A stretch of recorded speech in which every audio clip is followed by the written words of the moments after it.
कुछ भी ना हो तो थोड़ा थोड़ा।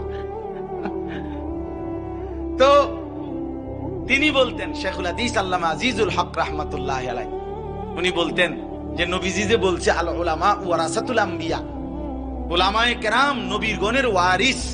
হযরত বলতেন এই কথার দুই অর্থ, এক হলো ফজিলত, দুই হলো জিম্মাদারি। অর্থাৎ এক হলো ফজিলত, বলছে আলেমদের মর্যাদা, দ্বিতীয় হলো সকল মুসলমানকে নবী এটা বুঝাইছে যে তোমার সন্তান যদি আলেম হয় সে যেন আমি রাসূলের পরিবারের অন্তর্ভুক্ত হয়। কাজে তুমি আমি রাসূলকে যদি ভালোবাসো তো তুমি নিয়ত করো আমার সন্তান হাফেজ হবে, আলেম হবে। আল্লাহ তৌফিক দান করেন। আর 3 নাম্বার হলো আমওয়াল, মুসলমানের দান সাদাকা। মুসলমানের কি?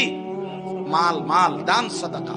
আপনারা যদি যাকাত, আপনারা ফিতরা, আপনাদের দান, আপনাদের সাদাকা, আপনাদের সহযোগিতা আপনারা যদি মাদ্রাসাগুলোতে না দেন তো কে দিবে? ফেয়ার এন্ড লাভলি কোম্পানি দিবে? কথা বলেন না। ইউরো আমেরিকার ওলারা দিবে? না, আমরাই দিব, আপনারাই দিব, বলেন ইনশাআল্লাহ। এই জন্য প্রত্যেকেই নিজ নিজ ভালোবাসায় মাদ্রাসার জন্য দান করবেন।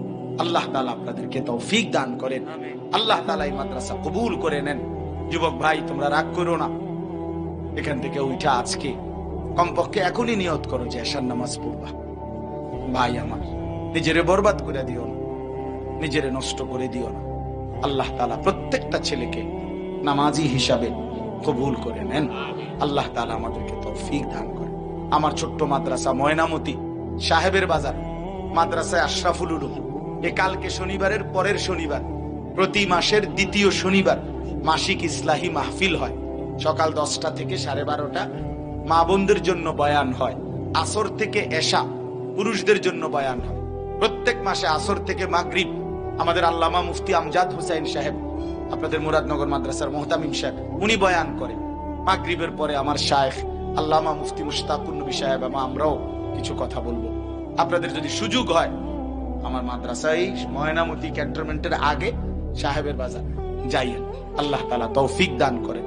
মাসের শেষ শনিবার আমার শায়েখের মাদ্রাসা সুধন্যপুর, এ মাসের 26 তারিখ ইনশাআল্লাহ ওখানে মাসিক ইসলাহি মাহফিল হয়, সেখানেও যাওয়ার চেষ্টা করবেন।